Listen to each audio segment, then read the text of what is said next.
Hello student, today I am going to explain you the remaining portion of neural control and coordination. Photoreceptor और eyes जो कि one pair होती है, देखने के काम आती है, स्फेरिकल बॉल के फॉर्म में होती है जो स्कल के सॉकेट होते हैं जिनको ऑर्बिट कहते हैं उसके अंदर एम्बेडेड होती है। आई बॉल जो प्रोटेक्टेड होते हैं अपर तथा लोअर आईलिड के द्वारा जिनके ऊपर आईलैशेस होते हैं। Next one, glands of eyes. पहली है मीबोमियन ग्लैंड्स, ये सिचुएटेड होती है आईलिड जो होते हैं उसके मार्जिन पर दोनों साइड में होती है जो कि सिक्रीट करती है ऑयली सब्सटेंस, जिसके कारण क्या होती है कि आईबॉल जो होती है मॉइस्ट बनी रहती है, नम होती है। सेकेंड है लैक्रिमल या टीयर्स ग्लैंड, ये सिचुएटेड होती है अपर आईलिड के कॉर्नर पर जो सिक्रीट करती है टीयर्स ग्लैंड। और नेक्स्ट वन है मोल ग्लैंड्स, ये सिचुएटेड होती है आईलिड्स के कॉर्नर पर और ये की क्या होती है स्वेट ग्लैंड की मॉडिफिकेशन से बनती है और ये ओपन होती है हेयर फॉलिकल्स के ऊपर, जिससे ये भी क्या करती है आईबॉल को मॉइस्चर प्रोवाइड करती है। Eye muscles, these are provide movement of eyeball, ये आईबॉल को मूवमेंट प्रोवाइड करती है जो कि 6 मसल्स होती है। External rectus muscles, internal rectus muscles, superior rectus muscles, inferior rectus muscles, superior oblique muscles और इंफीरियर ऑब्लिक मसल्स। तो आईबॉल में पीछे की तरफ ये अटैच होती है और इनके कॉन्ट्रैक्ट तथा रिलैक्सेशन से जो आईबॉल के अंदर मूवमेंट होती है। कभी किसी कारण से अगर कोई मसल्स परमानेंटली अगर कॉन्ट्रैक्ट हो जाए तो उस कंडीशन में आईबॉल जो होता है अपोजिट साइड में क्या होता है, झुक जाता है, जिसको सर्जरी के द्वारा ठीक किया जाता है। You can see in this diagram the different eye muscles which can provide the movement of eye. तो यहाँ पर जो आईबॉल है उसके पीछे की तरफ ये जो मसल्स हैं ये आई मसल्स होती है जिनमें कॉन्ट्रेक्शन तथा रिलैक्सेशन से क्या होता है कि आईबॉल के अंदर मूवमेंट होती है। इंटरनल स्ट्रक्चर ऑफ आई, आई जो होती है बॉल शेप्ड होती है जिसके अंदर एक फ्लूइड होता है जो कि विस्कस होता है, जो कि आईबॉल जो होती है वो 3 लेयर से बनी होती है। इसका जो एंटीरियर 1/5 पोर्शन जो होता है वो ट्रांसपेरेंट होता है जिसको कॉर्निया कहते हैं, बाकी का जो रिमेनिंग पोर्शन होता है वो ओपेक होता है। आईबॉल बाहर से अंदर की तरफ 3 लेयर से बनी होती है, स्क्लेरोटिक, कोरोइड और retina. Can see in this diagram the internal structure of eyeball. तो इसमें 3 लेयर से आउटर जो है स्क्लेरा है, मिडिल जो कोराइड है और इनर जो है रेटिना है।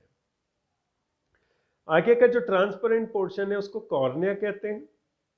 कॉर्निया के पीछे एक चेंबर है जिसको एंटीरियर चेंबर कहा जाता है, पीछे की तरफ पोस्टीरियर चेंबर है, बीच में लेंस है और लेंस में ऊपर की तरफ फिंगर लाइक प्रोजेक्शन है जिसको आयरिस कहते हैं।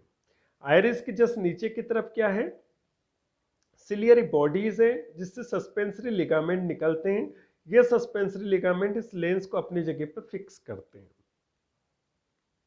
पीछे की तरफ एक स्पॉट होता है जिसको ब्लाइंड स्पॉट कहते हैं। यहाँ पर ना तो ऑप्टिक नर्व होती है, ना तो रॉड्स होता है, ना ही कोन्स होता है।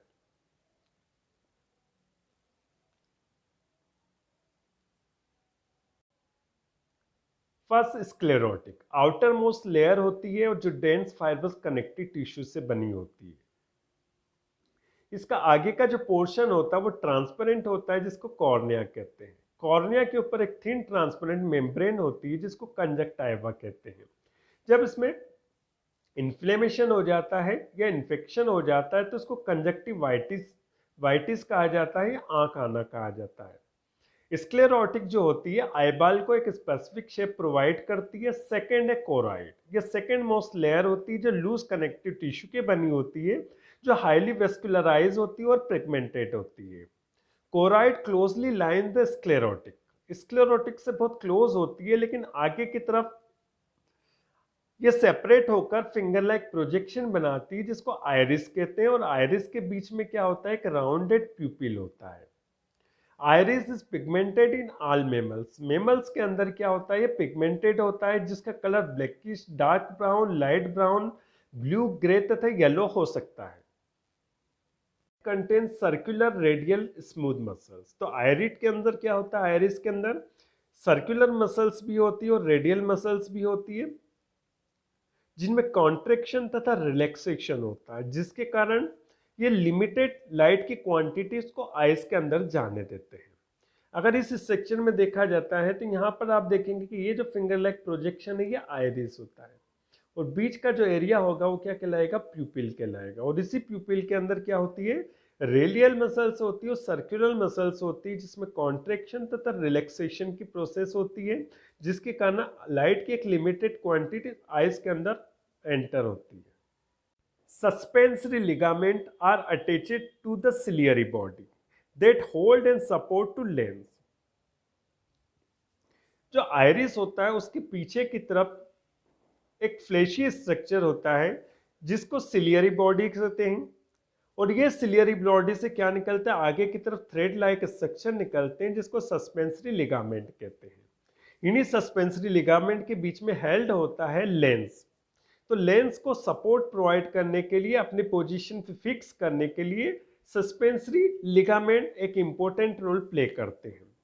तो लेंस के कारण आई के अंदर दो चैम्बर बन जाते हैं, एक एंटीरियर चैम्बर तो लेंस के आगे की तरफ और लेंस के पीछे की तरफ। तो आगे की तरफ का जो चैम्बर होता है उसको एक्वस चैम्बर कहते हैं, और इसके अंदर जो फ्लूइड होता है इसको एक्वस ह्यूमर कहते हैं। तथा लेंस के पीछे की तरफ एक चैम्बर होता है जिसको विट्रियस चैम्बर कहते हैं, और जिसके अंदर फ्लूइड होता है उसको विट्रियस ह्यूमर कहते हैं। You can see in this diagram chamber of ice. तो ये जो लेंस है, तो लेंस के आगे की तरफ एक चैम्बर ये फॉर्म हो और लेंस के पीछे की तरफ एक ये चैम्बर फॉर्म हो। तो इसके अंदर जो होता है एक्वस फ्लूइड होता है, इसलिए इसको एक्वस चैम्बर कहते हैं, और अंदर की तरफ जो फ्लूइड होता है वो विट्रियस फ्लूइड होता है, इसलिए पीछे का जो चैम्बर विट्रियस चैम्बर कहलाता है।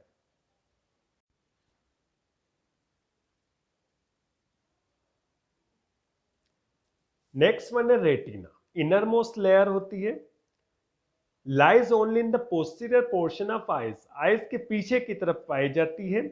It's cover the choroid at the edge of ciliary body, ciliary body के जो किनारे होते हैं वहां पर एक कोरॉइड को भी कवर करती है। Next one layers of retina. तो लेयर्स, रेटिना के अंदर दो लेयर्स होती है। आउटर जो लेयर होती है वो पिगमेंटेड लेयर होती है जो क्यूबॉइडल शेप की होती है, जिसके अंदर क्या पाया जाता है, मेलेनिन तथा साइटोप्लाज्मिक प्रोसेस पाए जाते हैं। सेकेंड जो लेयर्स होती है सेंसरी लेयर्स होती है, जो कि सेंसरी सेल्स की बनी होती है। ये जो सेंसरी लेयर होती है इसको तीन लेयर्स में डिफ्रेंशिएटेड किया गया है। तो पहली लेयर है layers of rods and cones, जो कि रॉड्स और कोन्स की बनी होती है। रॉड्स जो होती है रॉड लाइक होती है और कोन्स जो होती है कोनिकल होती है। इन ह्यूमन आइज के अंदर 115 मिलियन रॉड्स होते हैं तो 6.5 मिलियन कोन्स होते हैं। रॉड्स के अंदर रोडोप्सिन या विजुअल पर्पल पिगमेंट होता है जो कि विटामिन ए का बना होता है, और ये रिस्पॉन्सिबल होता है लाइट तथा डार्क में डिफ्रेंशिएट करवाने में, मतलब फोटोपिक विजन के लिए रिस्पॉन्सिबल होगा। कोन्स के अंदर आयोडोप्सिन या विजुअल वायलेट पिगमेंट होता है जो कि रिस्पॉन्सिबल होता है स्कोटोपिक विजन के लिए, कलर विजन के लिए। That is why we can not see colour in dim light, जिसके कारण हम डीम लाइट के अंदर कलर्स को देख नहीं सकते। तो ह्यूमन आइज के अंदर कोन्स के अंदर तीन पिगमेंट होते हैं जो 3 प्राइमरी कलर्स के लिए रिस्पॉन्सिबल होते हैं। एक होता है इरिथ्रोलेब जो कि रेड कलर के लिए रिस्पॉन्सिबल होता है, दूसरा साइनोलेब जो होता है जो ब्लू कलर के लिए रिस्पॉन्सिबल होगा, और तीसरा क्लोरोलेब होता है जो ग्रीन कलर के आइडेंटिफिकेशन के लिए रिस्पॉन्सिबल होते हैं। इन तीनों जो प्राइमरी कलर्स के कॉम्बिनेशन से आपको दूसरे कलर विजिबल्स होते हैं। You can see in this diagram the layers of retina. तो रेटिना के अंदर दो लेयर होती है, एक पिगमेंटेड लेयर होती है जो आउटर लेयर होती है जिसके अंदर मेलेनिन पिगमेंट और साइटोप्लाज्मिक प्रोसेस होते हैं। दूसरी सेंसरी लेयर्स होती हैं, तो इस सेंसरी लेयर्स में भी 3 लेयर्स होती है। पहली जो लेयर्स होती है वो रॉड्स एंड कोन्स लेयर होती है। तो ये जो लेयर्स आपको दिख रही है रॉड्स वाली लेयर्स होती है, और एक जो आपको कोनिकल स्ट्रक्चर दिखेगा एक कोन्स वाली लेयर्स होती है। रोड्स के अंदर रोडोप्सिन पिगमेंट होता है और कोन्स के अंदर आयोडोप्सिन होता है। रोडोप्सिन जो होता है वो क्या करवाता है, लाइट तथा डार्क में डिफ्रेंशिएट करवाएगा, और कोन्स के अंदर जो होता है आयोडोप्सिन जो होता है वो क्या करवाएगा, आपको कलर विजन से रिलेटेड करवाता है। उसके बाद सेकेंड जो लेयर होती है बाइपोलर लेयर होती है। बाइपोलर लेयर के अंदर क्या होता है कि न्यूरॉन के जो होते हैं एक्सान और डेंड्राइट्स जो होते हैं, तो एक तरफ ये किससे जुड़े होते हैं, डेंड्राइट जुड़े होते हैं रॉड्स और कोन से, और दूसरी तरफ किससे जुड़े होते हैं, गैंग्लियन से जुड़े होते हैं। तो पहली लेयर रॉड्स और कोन्स की लेयर हो गई, दूसरी बाइपोलर लेयर हो, तीसरी गैंग्लियोनिक लेयर होती है। तो ये गैंग्लियोनिक लेयर क्या होती है, बाद में पीछे की तरफ के नर्व बनाती है, इस नर्व को ऑप्टिक नर्व कहते हैं। और यही ऑप्टिक नर्व रिलेटेड होती है विजन से।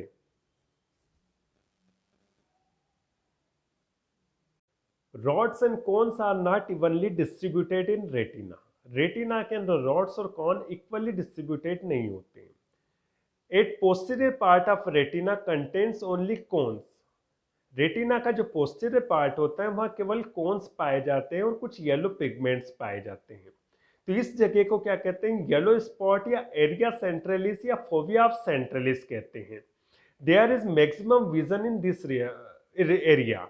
इस एरिया के अंदर मैक्सिमम विजन होता है। इसके जस्ट नीचे की तरफ होता है ब्लाइंड स्पॉट, जहां पर रेटिना में ना तो ऑप्टिक नर्व फाइबर्स होते हैं, न ही रोड्स और कोन्स होते हैं। तो ये वाला जो स्पॉट होता है इसको ब्लाइंड स्पॉट या ऑप्टिक डिस्क कहा जाता है। यहां पर अगर किसी में इमेज फॉर्म होती तो बाय बर्थ ब्लाइंड होता है। Working of eyes, formation and accommodation of image. जब किसी ऑब्जेक्ट से रेज होती है, लाइट की जो रेज होती है वो कंजक्टाइवा, कॉर्निया तथा प्यूपिल से होते हुए जब लेंस में जाती है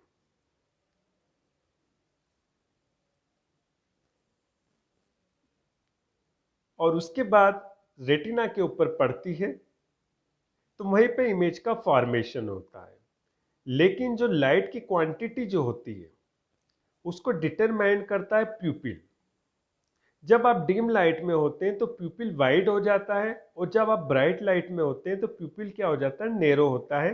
और प्यूपिल क्या करता है कि लाइट की एक लिमिटेड क्वांटिटी को आइस के अंदर जाने देता है।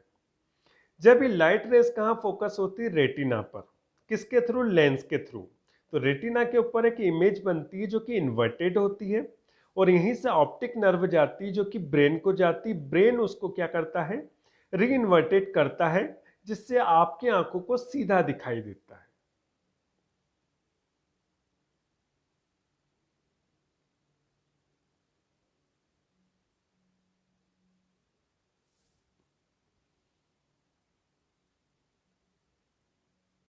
बायोकेमिस्ट्री ऑफ विजन, इसको दो पार्ट में डिवाइड किया गया है। पहला है रोल ऑफ रोडोप्सिन। तो जब लाइट में आप जाते हैं तो उस समय जो रोडोप्सिन होता है ये दो पार्ट में डिवाइड हो जाता है, स्कोटोप्सिन तथा रेटिनिन। ये जो चेंज होते हैं इसको गेन किया जाता है ऑप्टिक नर्व के द्वारा नर्व इम्पल्स के फॉर्म में। इस प्रोसेस को ब्लीचिंग कहते हैं। तो जब जैसे ही लाइट में जाते हैं तो रोडोप्सिन दो पार्ट में डिवाइड हो जाता है, तो ये ब्लीचिंग प्रोसेस होती है और आपको दिखाई देने लगता है। कुछ समय के बाद, जब तक कि रोडोप्सिन दो पार्ट में डिवाइड नहीं होता है तब तक दिखाई नहीं देता है। उसी तरह जैसे ही आप अंधेरे में आते हैं तो ये स्कोटोप्सिन जब तक रेटिनिन से मिलकर रोडोप्सिन नहीं बनाएगा तब तक आपको दिखाई नहीं देगा। तो स्कोटोप्सिन प्लस रेटिनिन, और इन दोनों को जोड़ने के लिए एनर्जी की रिक्वायरमेंट होगी जो एटीपी से मिलेगी। जैसे ही रोडोप्सिन बनेगा तो आपको अंधेरे में भी कुछ समय के बाद दिखाई देता है। इस पूरी साइकिल को विजुअल साइकिल कहते हैं।